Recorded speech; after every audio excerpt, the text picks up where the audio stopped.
So మనము ఈ సిఫ్ లోషన్ని వేసిన తర్వాత ఒక 5 నిమిషాల తర్వాత గ్రీన్ స్క్రబ్బర్ తీసుకొని దాన్ని మనము ఎక్కడెక్కడ మరకలు ఉన్నాయో కంప్లీట్ సింక్ని మనము నీట్గా రబ్ చేసుకోవాలండి.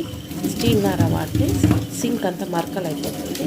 సో ఇలా నేను చేసే వీడియోస్ అనేది చాలా ఇబ్బంది ఉంది. నేను పైన నా మొబైల్ పెట్టేసి నేను ఈ షూట్ చేశాను. సో నాకు ఎవరు హెల్ప్ చేయాలండి. సో నేను నేను వీడియోస్ ఎడిట్ చేసుకుంటాను. సో చక్కగా మనము ఆ వాటర్ వెళ్ళే ప్లేస్లో కూడా ఈ మెష్ ఉంటుంది కదా, మెషిన్ కూడా శుభ్రంగా మనం ముందు రోజే నానబెట్టుకోవాలండి. మనం వినిగర్లో నానబెట్టుకున్న తర్వాత మళ్ళీ బాగా నానబెట్టి ఇలా స్క్రబ్ చేసేయాలి. సో ఇలా 4 కార్నర్స్ ఉన్న డర్ట్ అంతా కూడా ఈ సిఫ్ ప్రోడక్ట్ 100% అండి నేను చేస్తున్నాను. This is not a business promotion. మీరు కూడా ఇలా ఎవ్రీ సండే మీరు